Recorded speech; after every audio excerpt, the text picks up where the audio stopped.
Where is the Bermuda Triangle? By Megan Stein.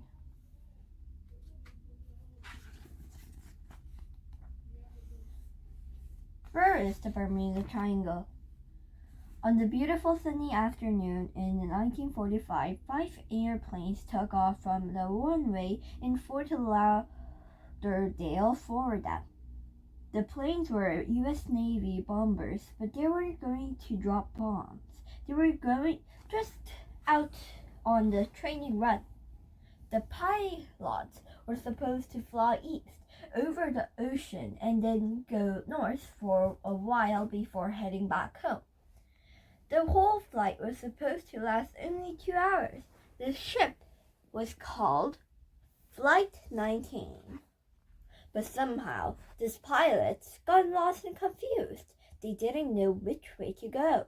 The officer in charge had 2 compasses to show him directions, but both stopped working. He tried to contact the control tower for help, but his radio wasn't working well.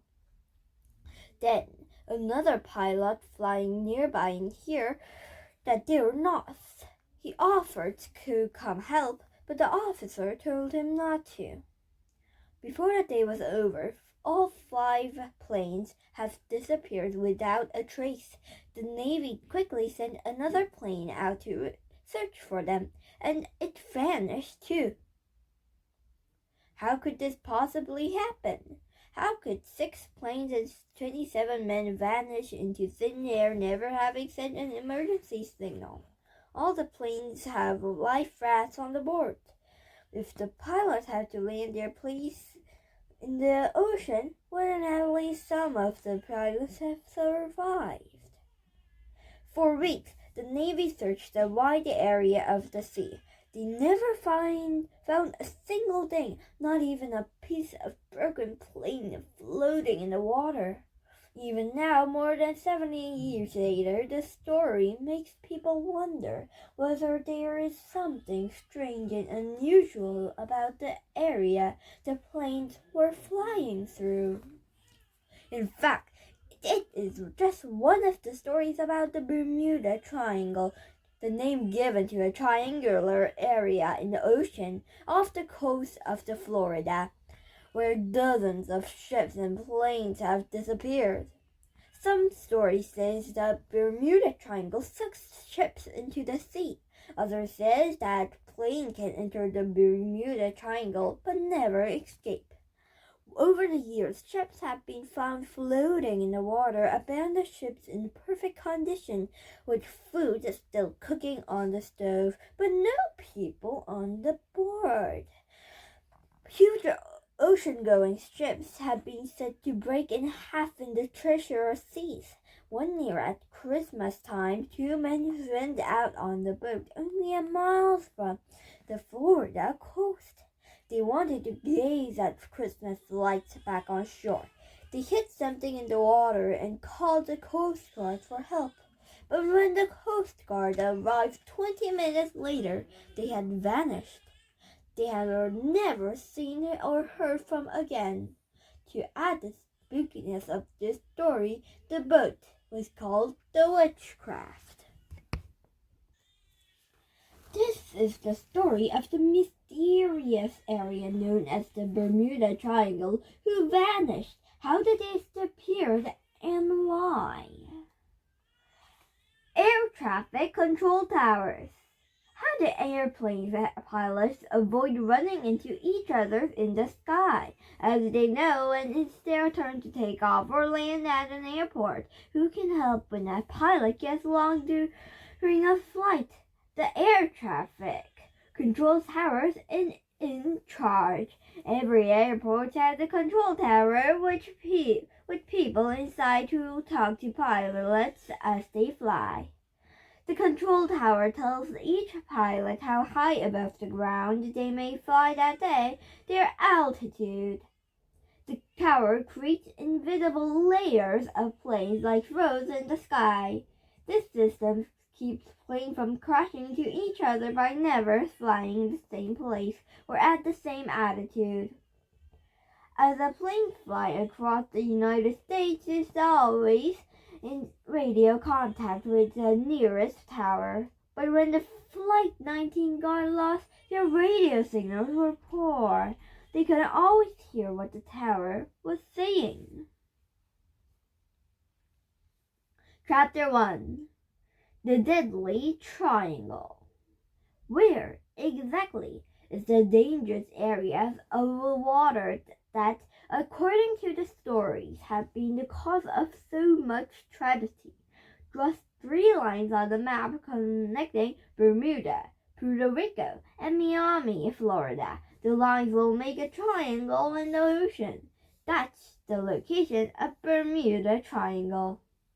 The ocean was unusually deep in the Bermuda Triangle. It's 3 miles deep in many places and over 5 miles deep in one spot. Hundreds of different species of small sea creatures live miles below the surface. The first person ever known to sail near the Bermuda Triangle was Christopher Columbus.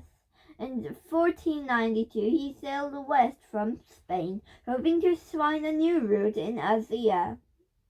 Instead, he wound up on an island off the coast of Florida, an island called San Salvador.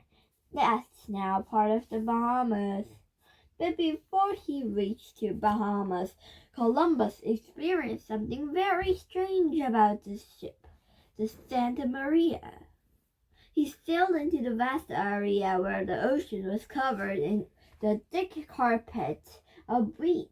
The huge mat of weeds were rotating clockwise. It was like a slow-moving whirlpool. Creatures crawled all over the weeds, turtles, crabs, and eels. The air was strangely still. Columbus thought he must be near land. Why else would there be so many plants growing on the water? Plants didn't grow in the middle of the ocean or near shore. But for days and days he couldn't find land. The crew was alarmed. They wanted Columbus to turn back and sail home to Spain. But then something else happened to frighten the crew even more. Columbus's compass wasn't pointing toward the North Star the way it usually did. Why wasn't it working? What was happening in this strange part of the ocean?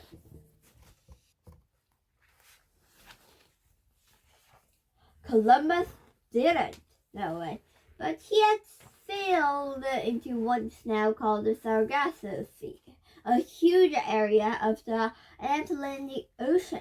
It's overlap about half of the Bermuda Triangle. For hundreds of years after that, sailors passing through these waters told tales about Sargasso Sea. They called it the graveyard of ships, or the Sea of Doom. According to the stories, ships could sail into it, but often they couldn't escape. Ghost ships supposedly sailed there forever, with skeletons on board as crew. The Sargasso Sea. The Sargasso Sea is a very strange place indeed. It is the only sea within a sea in the world, completely surrounded by the Atlantic Ocean. It's so different from the Atlantic Ocean that it has its own name. The Atlantic Ocean has strong currents, rolling waves, and high winds. The Sargasso Sea is usually calm, still, and covered with seaweed. Without wind, sailing ships can get stuck there, sometimes for days, or weeks, or forever. The sea is named for the Sargassum seaweed that grows on the water. Stretching more than 2,000 miles long and around 700 miles wide, it is about half the size of the United States, not counting Alaska and Hawaii. The Horse Latitude. One section of the Sargasso Sea is especially calm, with a little wind or rain. It's in what are called the horse latitudes. Latitudes are imaginary horizontal lines drawn around the Earth on the globe or map. The northern half of the latitude runs straight across the northern part of the Sargasso Sea. Some stories say that 100 years ago, ships with horses on board became stranded there. The horses died from thirst, and the crew had to throw the dead animals overboard. Some sailors say that the ghosts of the horses still haunt the water, even today. Columbus's crew was terrified when they heard about the compass pointing the wrong way. They were afraid that they'd never find land, but Columbus calmed them down. He said that maybe his compass wasn't supposed to point to the North Star. Maybe it was supposed to point to somewhere else, although he didn't know that. Was he right? Years later, scientists learned more about how compasses work and found out that Columbus was right. None of the stories about the Bermuda Triangle exist in Columbus's time. If they had, the crew would have been even more frightened on their voyage. Lucky for them, the wind picked up the Sargasso Sea, and less than a month later, Columbus found land. Many other ships that sailed into the water of Bermuda Triangle were not nearly so fortunate. Chapter 2. Lost at Sea. As the years went by, many ships were lost in the Bermuda Triangle. In 1888, the huge ship called Atlantis sailed from Bermuda toward England. On the board were 290 men, officers, and young cadets. The ship never reached England. None of the men were ever seen again. The very next year, an even stranger thing happened. A ship called Ellen Austin was sailing in the Atlantic north of the Sargasso Sea. All of a sudden, someone on the board started the derelict, a ghost ship. Derelict is a word for a ship that are drifting upright on the ocean with no one on board. What had happened? Did it fall under a spell of some unknown force in that part of the ocean?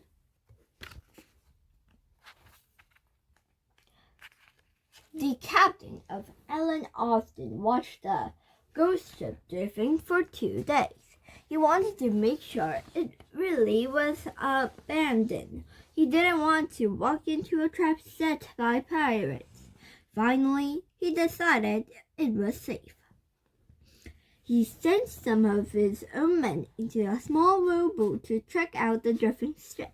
When they boarded the ghost ship, they found the ship's log was missing and the name had been removed from the boat, the front of the ship. Other than that, though, it was in good condition, fully stocked with food. So the captain ordered his men to sail the abandoned ships back to New York, staying close to the Ellen Austin along the way. In those days, if someone found an abandoned ship, there was a reward warning for bringing it back to the nearest port. But Ellen Austin and the ghost ship got separated by bad weather, fog, and strong wind. A few days later, a captain finally spotted the derelict again. It was drifting crazy, and there was no one in the board. His own men, the second crew, had vanished completely. As time went by, more unexplained things occurred in or near the Bermuda Triangle. In 1909, one of the world's greatest sailors was a man called Joshua Solomon. He was famous for being the first man to sail alone all the way around the world. On these journeys, he has survived huge storms, attacked by pirates, and worse. But he disappeared completely on a simple solo trip that linked him straight to the Bermuda Triangle. And then, in 1980, a huge U.S. Navy ship called the Cyclops disappeared without even sending a single SOS. In those days, SOS signal would be sent to the Morse code whenever a ship or a boat was in trouble on the seas. The Cyclops had a radio. The crew could have called for help. Why didn't they? There were 309 men on board. All vanished. It was the largest Navy ship ever lost without a trace. It had been sailing from Barbados in the West Indies toward the Chesapeake Bay. The route took it right through the heart of Bermuda Triangle. Morse code. Morse codes use a series of dots and dashes to stand for each letter of the alphabet. It was invented by Samuel Morse, who also invented the telegraph in 1844. With telegraph, people were able to send messages to electric signals that travel over wires using Morse code. Later, Morse code was used to send signals over radio wave. To send an SOS signal in Morse code, a radio operator would tap out the series of dots and dashes. The code for S is 3 dots or 3 short signals. The code for O is 3 dashes or 3 long signals. So the code for SOS is ... The code can be sent as an electronic sound or even stored in long flashes of light with a flashlight or a mirror. Some people say that SOS stands for Save Our Ship, but it was actually chosen a distress signal because it was an easy message to send and understand, no matter what language operator was working. SOS is not used very often anymore. Today, the word Mayday is used as the international signal for distress, a sign that someone is in trouble. Mayday comes from French phrase "Maidier," which means "help me." It's a crime to send a false SOS or Mayday when nothing is wrong. The Cyclops were the last ship to run into strange trouble in the dangerous waters. Only a few years later, another ghost ship was found adrift, and this time the story was filled in so many twists and turns it could have been a spy movie. Chapter 3. Another ghost ship. 3 years after the Cyclops disappeared, another strange and mysterious event occurred in the Bermuda Triangle. A large 5-master ship called Carol A. Deering was spotted stuck on the sandbar of the coast on North Carolina. No humans were on board, but a meal was still cooking on the stove. Most of the captain and the crew's things was missing: clothes, luggage, a heavy trunk. 2 captains had to have a run of the place. Had the captain and the crew climb into the lifeboat trying to escape during a storm? If so, how could they have taken all those heavy bags with them? Or have something weirder happened? All sorts of possibilities were put forth in newspaper. Maybe there was a monitor on board. Immunity is when a crew's ship rebels against the captain and takes over. Maybe the crew killed the captain and then rowed ashore in small boats. Other people thought pirates had come aboard and taken over.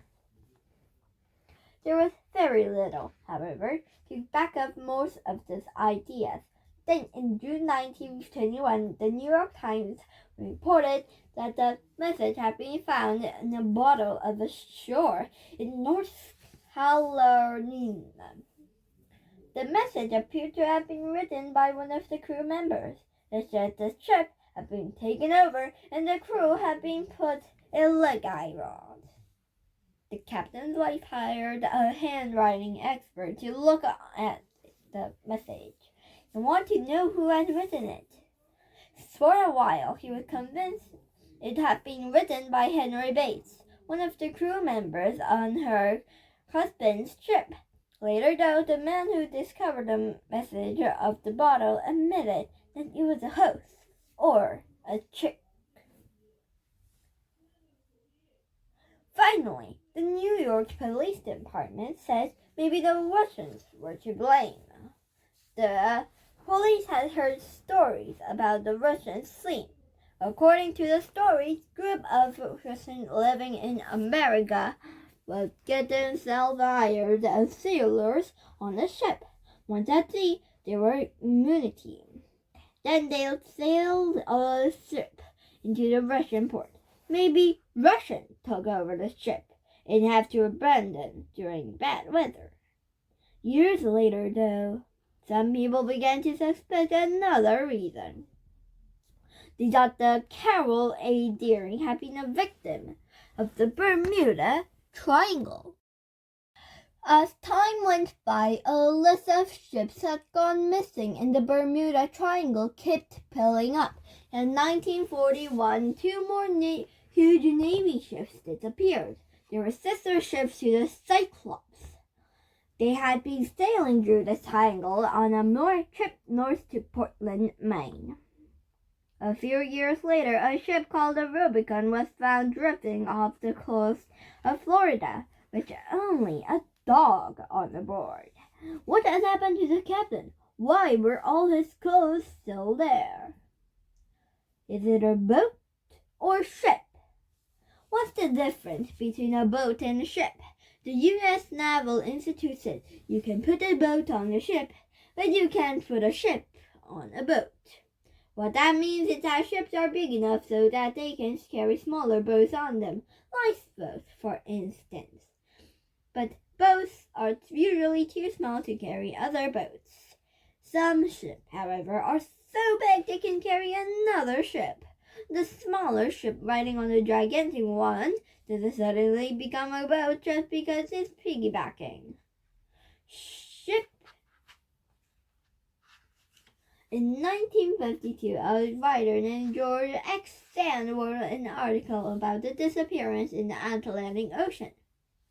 The article was printed in Fate magazine, a magazine that printed stories about ghosts and UFOs and other real legends and mysteries. Sand describes this triangular area of water where both ship-plane shapes seem to disappear without a trace. But he didn't invent the name Bermuda Triangle. The name was invented by another writer, Vincent Gaddis, in 1964.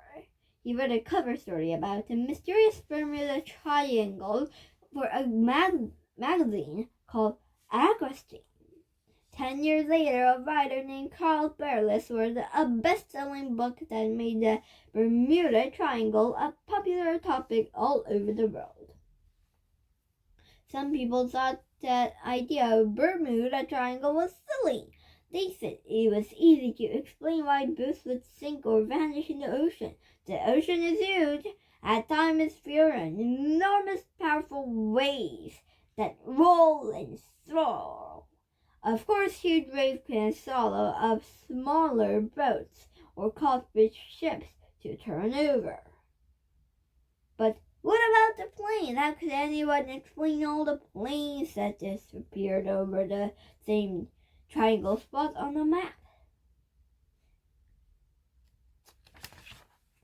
Lost in the Sky, Chapter 4.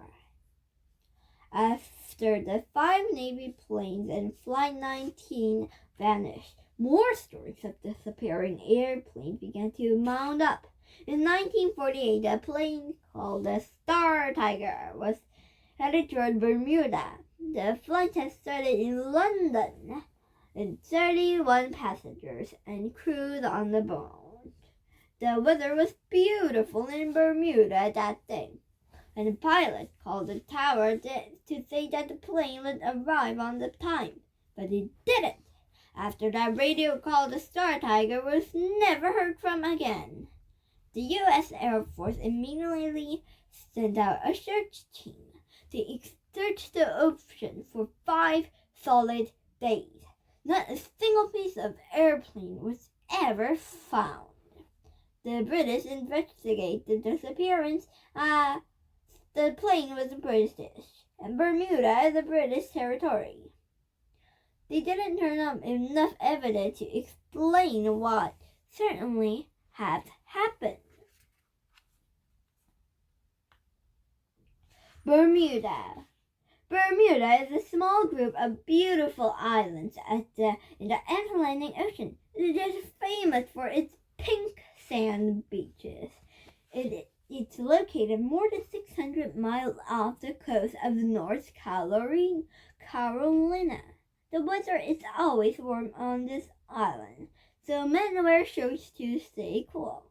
Bermuda shorts are even considered fancy enough to be worn with a formal suit, jacket, and tie. Bermuda was settled by the British in the early 1600s when some people from England were shipwrecked the way to start a new colony in Bermuda. Bermuda would never become the part of the United States. It's still a British territory, just like in England. People in Bermuda drive their cars on the left side of the road.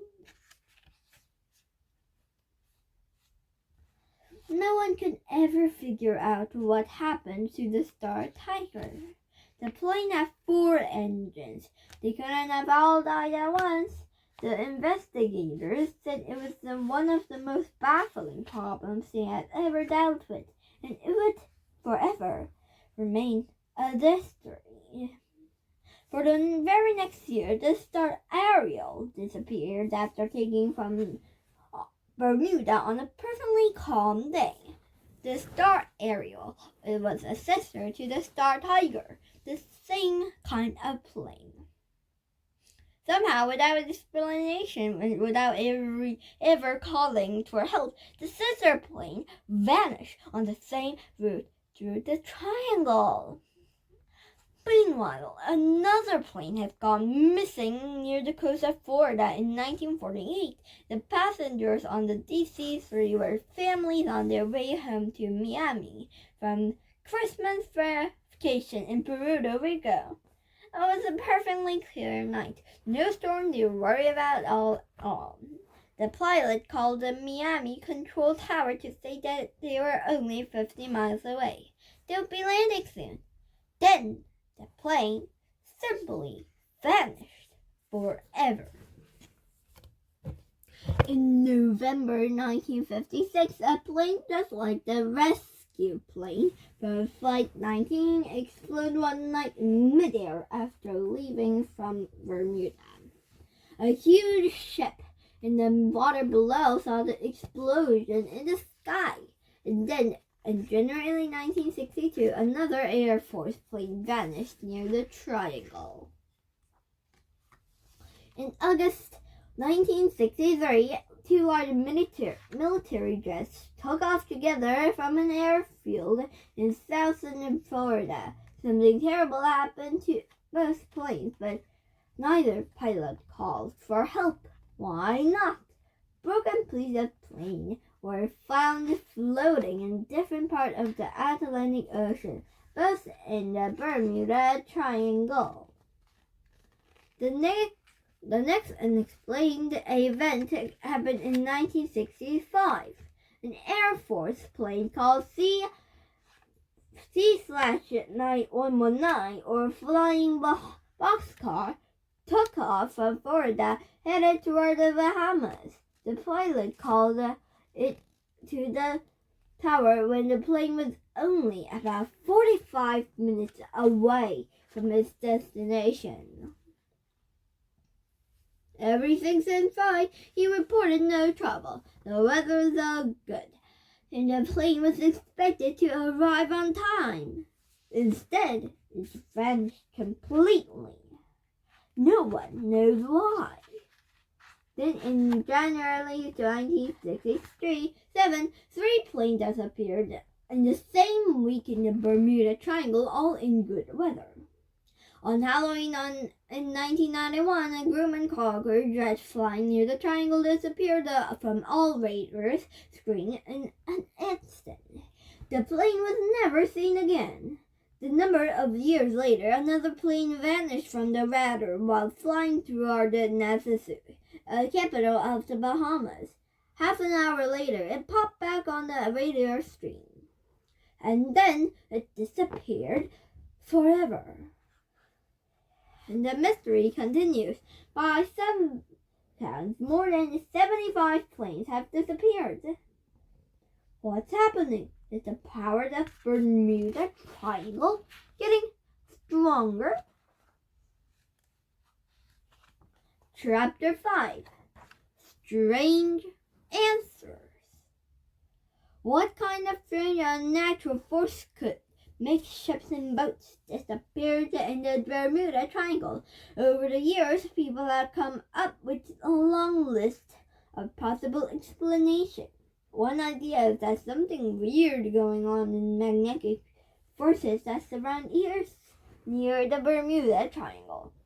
There is some evidence that compasses do work strangely in the area. The leader on Flight 19 had trouble with his compasses. Other pilots have reported the same thing. Sometimes their compasses start spinning wildly and won't point true north at all. Even Christopher Columbus has trouble with his compasses on his journey to the New World.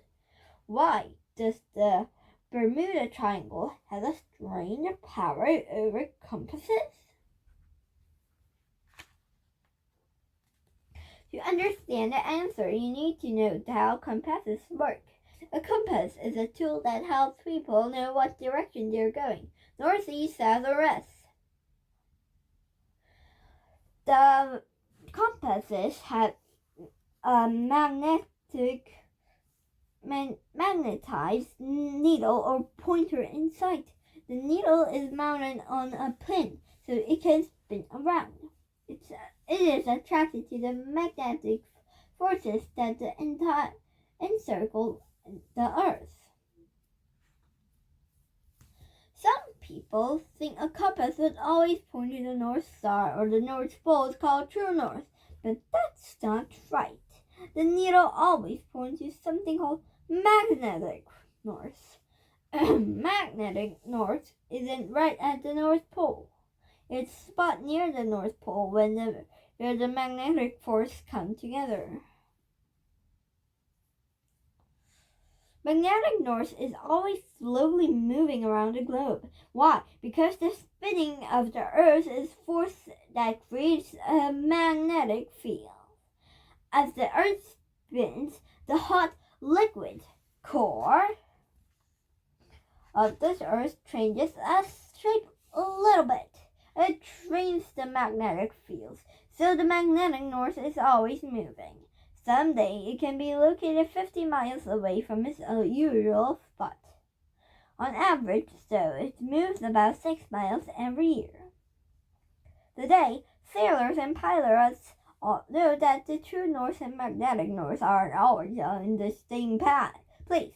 Magnetic north is a few hundred miles away from the North Pole.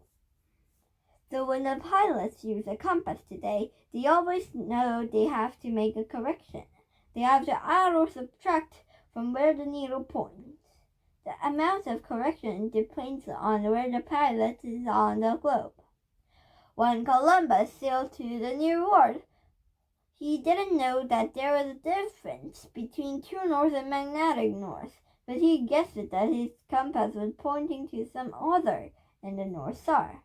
He was right. Force, but there was some kind of strange magnetic force near the Bermuda Triangle. No, and in fact, the only thing that's unusual about the Bermuda Triangle is that it's lined up with one of the few places on Earth where magnetic north and the true north are often the same. Sometimes compasses spin wildly in the Bermuda Triangle, but it's not some strange unknown force that's making it happen. It can happen anywhere on Earth. The compass's needle will swing back and forth if the waves are choppy at sea. While the winds can make a compass needle dance around the airplane. It doesn't mean there's anything strange going on. It just means compasses work best when they're held level and still. In the 1970s, some people thought UFOs might be involved with strange disappearances in the Bermuda Triangle. They said that each time a boat or plane disappeared in the area, the humans might have been kidnapped or captured by an alien spaceship. Where did this idea come from? The UFO idea covertly started when the flying boxcar disappeared in 1965. The German Gemini IV spacecraft was circling the Earth at the same time. Gemini IV was the first space mission in which American astronauts walked in space outside the capsule. During the flight, astronaut James McDivitt reported that he saw a UFO just a day or so before flying boxcar disappeared. He said the UFO was a white cylinder with big arms sticking out. He even took a picture of it. A few years later, a group of people who keep track of UFO stories put those two facts together. They came up with an idea about what happened to the flying boxcar. They claimed that aliens were here that day and might have snatched the plane right out of the air. But James McDivitt reminded everyone that UFOs stand for unidentified flying object. It means anything flying can't be identified, not just spaceship from another planet. There was hundreds, maybe thousands of UFO in space all the time. There are pieces of satellites that broke apart or pieces of rockets that broke off when space shuttle was launched. These UFOs are sometimes called space junk. James McDivitt never claimed to have seen an alien spaceship over the Bermuda Triangle. He just said there was something in the sky he couldn't identify. Flight 19 UFOs and close encounters. The famous movie director named Steven Spielberg had an idea what might have happened in Flight 19. He used in his movie Close Encounter of the Third Kind. It came out in 1977. The film starts when some scientists discover 5 planes from Flight 19 in the desert in Mexico. The planes are in good shape and it's still working, but the pilots are gone. Soon, alien spacecrafts are seen in the sky all over the world. At the end of the movie, a huge mothership lands in the desert. When the safety door opens, people who have been captured by the aliens in the past are set free. The 5 pilots from the Flight 19 are among the people who walked out of the mothership. They hadn't aged a day, even though it's 30 years later. Other people had come out with an even stranger idea about the Bermuda Triangle. They think maybe planes and boats disappear because they are sucked into the ocean and sink down in the lost world of Antilles. Antitos is a mystical city probably never existed, but it had been written about in stories and legends for thousands of years. Many of the stories Antilles was a very advanced high-tech city. It was located on an island in the Atlantic Ocean. Later, according to the stories, the island sank deep into the sea. Some stories said the people of Antilles have invented powerful flying vehicles and electricity. Others claim that some of the ancient buildings are still there at the bottom of the ocean. They believe that powerful energy beams are still being sent out from the lost world of Antilles. That's what have been snatching planes and ships.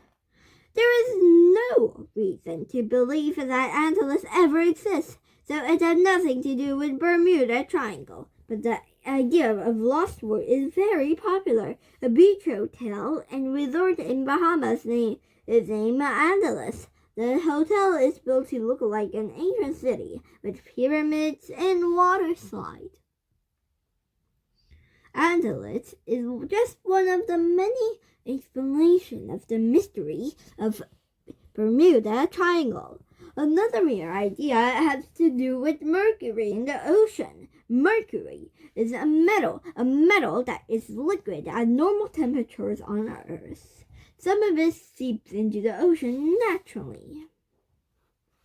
Some people think that maybe mercury in the oceans was sending radio signals that made the plane crash. There is no scientific proof for this at all. It's just an idea someone made up.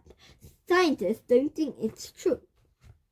Other non-essential ideas about the triangle included the sea monsters and witchcraft. But maybe the wildest explanation for Bermuda Triangle that is a time warp. A time warp is something made up by science fiction writers. One famous children's book about time warps is called A Wrinkle in Time. And a time warp, people and things can travel through time, or they can speed up and slow down. If a plane entered a time warp, it would disappear from a normal world. Supposedly, it could fly to somewhere else. We don't have any reason to believe that time warps exist. With so many weird ideas floating around, how could anyone know what's true? One man decided to investigate the Bermuda Triangle to find out what had really happened when all those ships and planes disappeared. The Devil's Sea. Is there another place in the world like the Bermuda Triangle where boats and planes disappear mysteriously? Some people point to a spot off the east coast of Japan as being a twin to the Bermuda Triangle. They call it Devil's Sea. It's a twin because it's at the same distance from the equator as the Bermuda Triangle, but on the opposite side of the globe. In the 1950s, several ships disappeared in the Devil's Sea. The Japanese government declared the spot dangerous and told sailors to stay away. Why? It turned out that there was an active underwater volcano at the spot in the ocean at the time. Where the volcano left, it sank at least one huge ship. Other ships may have gone down for the same reason. While the volcano was active, it was a dangerous spot. But there was nothing spooky or supernatural going on. Chapter 6. The Liberian Detective. In the early 1970s, a Liberian named Larry Koshia decided to solve the mystery of the Bermuda Triangle. His interests were sparked after people kept calling or visiting the library wanting to learn about the triangle. Larry decided to do some research himself. Was something mysterious going on? First, he made a list of every book and article written on the subject. Then he got in touch with the U.S. Coast Guard, U.S. Air Force, and an insurance company called Lloyd's of London. Lloyd's insures ships, so it's often involved whenever a ship was lost at sea. Larry also read dozens of newspaper reports. He even went back to the newspaper print in 1840. Little by little, he began to find facts that explain away the mysteries of Bermuda Triangle disappearance. For one thing, it turned out that in many cases, the facts that are not reported correctly. Sometimes the newspaper will say that ships sank in good weather, but in truth, there had been a storm offshore. Larry knew this because he would check out the local weather reports on the day of his appearance. Sometimes boats were said to be lost at the Bermuda Triangle when they really sank 1,000 miles away. One by one, the truth about some of the mysteries came out. Flight 19F seemed so mysterious at first. How could 5 planes disappear all at once? But the Navy had investigated and found a different story. They talked to all the people who had spoken to the pilots that day. Most of them were airport tower radio operators, but one was the pilot named Lieutenant Robert Cox. Cox explained that he was flying near the Southern Florida that day when he heard some radio messages coming through. The voice said, "I don't know where we are. We must have gone lost after the last turn." The voice of the Flight 19 leader, Lieutenant Charles Taylor. With neither of his compasses working, Taylor wasn't sure which way to go, whereas he wasn't sure where he was. He thought he was flying all over some islands south of Florida called the Florida Keys, but Taylor was new to the Florida area. He wasn't as familiar with those islands or the Bahamas as someone else might have been.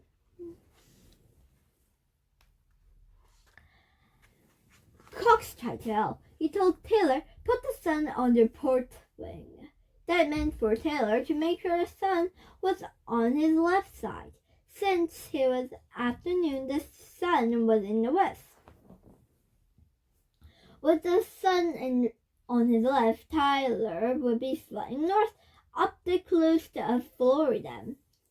He should find Fort Lauderdale easily. Cox also offered fly south to meet Taylor and the other plane. "I know where am I now," Taylor said. "Don't come after me." But did he know, or was he still confused? For the rest of the afternoon, the radio messages from Taylor and the other pilots faded in and out. Sometimes the airport towers could hear Taylor. Sometimes not. They had asked him to switch on to the different radio channel, one that would come in better, but Taylor refused. He was afraid that if he changed it into another channel, he would lose contact with the lone pilots in the other planes.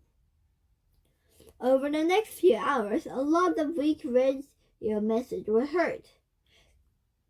Some of the pilots had worked compasses, but they thought they should fly west to reach land.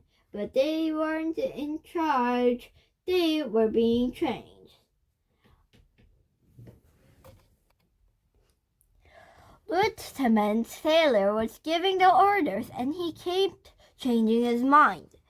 He told them to fly east, and then west, then east again. If we would just fly west, we would get home. 2 different pilots said.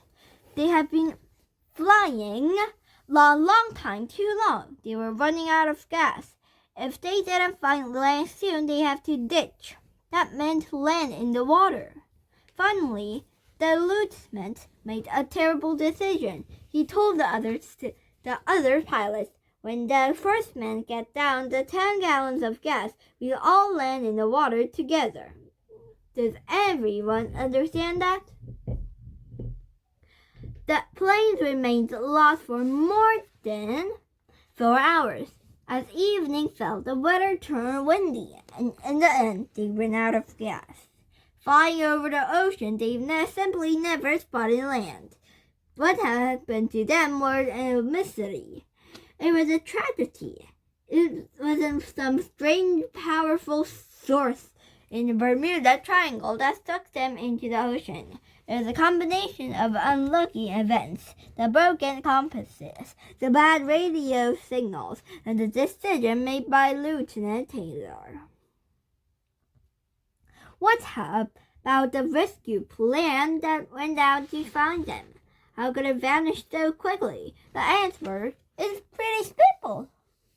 An explosion was seen in the sky after about 20 minutes after the rescue plane took off. The rescue plane was called the Martin Mariner. Some people call them flying gas tanks because they carry a large amount of fuel and they were often filled with gas fumes. Fire could start easily. Another Martin Mariner exploded the same way in 1956. Most likely, both mariners blew up in the spark of some kind of lit the glass fumes. But could all the disappearance in the Bermuda Triangle be explained so easily? Chapter 7. Mystery Solved. When Larry Kush did more research, he found that many more of the Bermuda Triangle mysteries were not so hard to explain. The disappearance of Annalena, a British ship with hundreds of young cadets on board, was no mystery at all. By reading the London Times for 1880, Larry Kush was able to find out the truth. There had been a heavy, violent storm in the Atlantic Ocean that lasted over almost a month. Other ships were lost at sea during the same time. Bad weather and rough seas are not magical forces that suck ships into the Bermuda Triangle. They are the constant danger at sea. Storms are often cause of ships and planes going down all over the world. Bad weather might also have been the blame for the loss of the Cyclops. Larry Kush found the weather reports that other people have overlooked. He said there is a huge storm near Norfolk, Virginia, around the same time that the Cyclops were lost. The wind blew at 60 miles per hour. Or there could have been another reason for the disappearance of Cyclops. It was a Navy ship and it vanished during World War I. America was at war in Germany. And guess what? The captain of the Cyclops was a German. Some people thought the captain had turned the ship over to the Germans to help them in war. 21 years later, another war broke out again with Germany. It was called World War II, and again 2 more Navy ships, just like Cyclops, disappeared in the Bermuda Triangle in 1941. Was a mystery force a note? No, both ships were probably sunk at the Germans, who were trying to destroy enemy ships in the Atlantic. And what about Joshua Slocum, the world's best sailor who has sailed around the world? There are lots of guesses about what happened to him. There might have been an accident. For example, his boat might have been destroyed by huge steamships in the line. Or he might have a heart attack and died. With no one to control the sails, the boat might capsized, tipped over, and sunk. Or he might have been lost in a terrible storm. Even great sailors have costly mistakes. And furthermore, no one knows for sure where his ship went down. Slocum sailed from North's Vineyard, which is off the coast of Massachusetts. Sure, he was heading toward the Bermuda Triangle, but maybe the boat sank while he was still many miles away. Blaming his disappearance of the Bermuda Triangle doesn't make sense when there was no many other possibilities. Another mystery that is easy to solve is the case of Rubicon, a ship that was found drifting only a dog on board. Were the captain snatched away by aliens from outer space? No! As the newspaper report explained, the hurricane came up and the rope that held the Rubicon to the dog was broken. Strong wind probably tore the ship loose and set it drifting. The captain and crew had likely gone ashore before the hurricane hit. Bad weather is common in the Bermuda Triangle. Not only storms come up suddenly, but the Atlantic Ocean has also its hurricane season in the summer and fall. Many of these hurricanes never reach land. A hurricane is a huge strong storm that rotates or spins in a spiral shape. To be called a hurricane, the wind must be at least 74 miles per hour. Hurricanes form over an ocean that sometimes move islands. Strong wind and high waves usually follow. In other parts of the world, the same kind of storm has a different name. In Japan, they are called typhoons. In the South Pacific, they are cyclones. Waterspouts and methane gas are two more sources of nature that can sink ships and boats. Waterspouts are huge columns of water. They shoot up on from the oceans like a tornado of spitting water that being stuck into the clouds. Huge methane gas bubbles can also shoot up from the bottom of the sea. One theory goes that the bubbles are so big they can sink boats or ships, although there is no proof that this ever happened. Airplanes can get into trouble in bad weather too, but most often an airplane crashes for different reasons. Star Tiger, which vanished in 1948, had a number of problems. There were things wrong in the plane's mechanical parts, things that hadn't been fixed. Although the plane was filled with so much fuel, it was actually overweight, a little too heavy. And the plane was flying at a very low altitude, only about 2,000 feet above the Earth. Normally, a plane that size would fly as high as 20,000 feet. It's harder for the pilot to control a plane that's flying so low. As a mistake is made, there isn't as much room to correct the problems before crashing. No one knows for sure what happened to the Star Tiger, but after its sister plane, the Star Ariel, disappeared the next year, the British Airlines company stopped using those planes for passenger flights. The airline seems to believe that kind of plane was no longer safe, no matter where it flew. How about the disappearance of DC-3 plane bringing family home from Christmas vacation? Yes, the weather was clear, but the plane had weak batteries, so the radio signals were not strong. The pilot lost touch with the control tower. Winds might have blown the pilot off course when the pilot and co-pilot had been flying for 20 hours of that day. They could have been tired. There are more likely explanations for why the plane went down, not a spooky force in the Bermuda Triangle. The two military planes that had disappeared in 1963 is not a mystery at all. When the Air Force investigated They found proof that the two planes had collided. They had run into each other in midair. And what about the flying boxcar that disappeared in 1965? Did a UFO grab the plane out of the sky? Not likely. The more logical explanation is that one of the plane's two engines died. With only one engine, the pilots would have a very hard time keeping the plane in the air. One thing, however, remains true about flying through the Bermuda Triangle. The skies can be very hazy and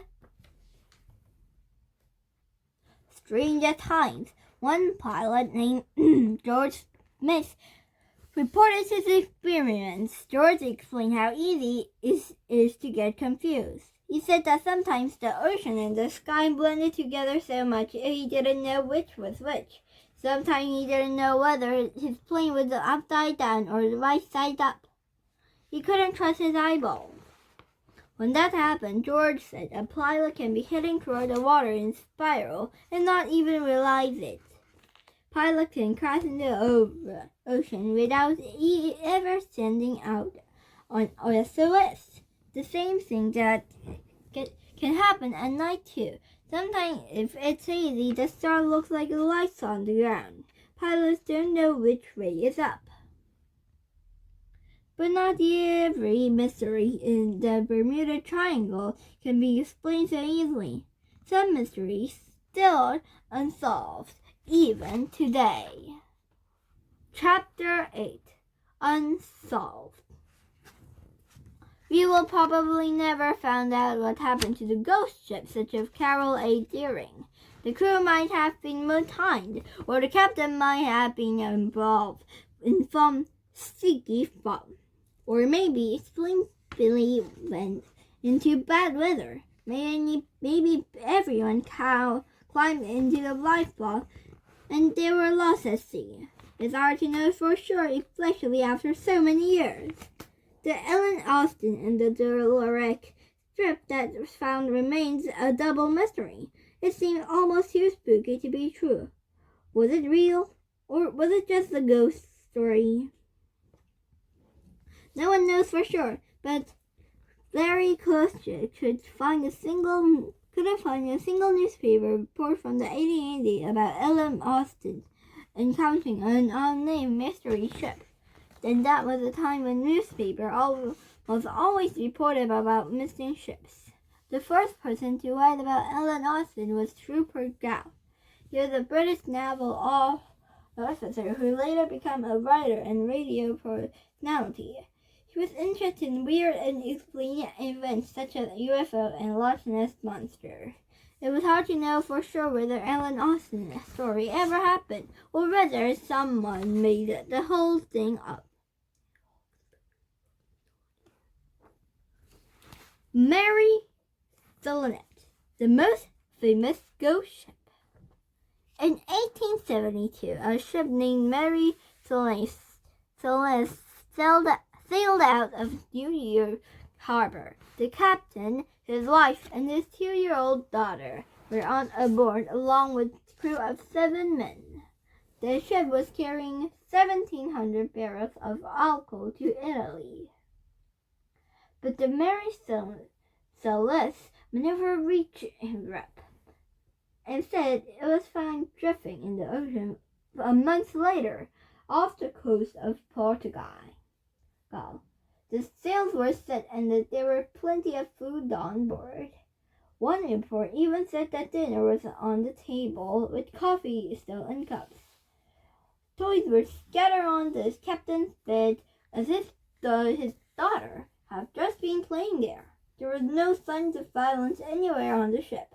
The captain, his family, and the crew were never seen again. What happened? Many stories were told over the years, but no one ever found out the truth. Some people thought the crew drank the alcohol and then murdered the captain. Others thought the captain was on a pot. Maybe he was going to claim that drink had sunk and collect the insurance money. Or maybe the captain, his family, and the crew simply abandoned their ship when they thought it was going to sink. When their lifeboat sank, but the Mary Cecilite didn't. Although Mary Cecilite didn't sail through the Bermuda Triangle, it's still one of the greatest sea mysteries of all time. For anyone who wants to believe that Bermuda Triangle has some magical force, this unsolved mystery counted as proof that something weird is going on. But scientists think differently. Scientists would say there are many unanswered questions in the world. Sometimes we just don't have enough information to answer them yet, or have taken the time to find out the truth. The U.S. Coast Guard do not believe the Bermuda Triangle has magic power either. They point out that it was a high-traffic area. Compared to the number of boats, ships, and planes passing through the triangle, the number that mysteriously disappear is extremely small. Just as many boats have vanished in other parts of the world where the boating traffic is heavy, according to the U.S. Coast Guard. And since the weather is so unpredictable in Bermuda Triangle, it's no surprise to sailors sometimes find themselves in trouble on the seas. Maybe the simple truth is this: the Bermuda Triangle is a special, unusual place. With the crystal clear blue water of Bahamas, it is a place many people want to visit. The tropical island, coral reefs, and beautiful beaches attract people to the area all year round. Boats and planes full of tourists are drawn to the Bahamas. Puerto Rico and Bermuda itself, a charming island with fancy, old-fashioned fields. Maybe the Bermuda Triangle isn't sucking ships and planes to the bottom of the ocean. It's simply pulling people toward one of the most magical, beautiful places in the world.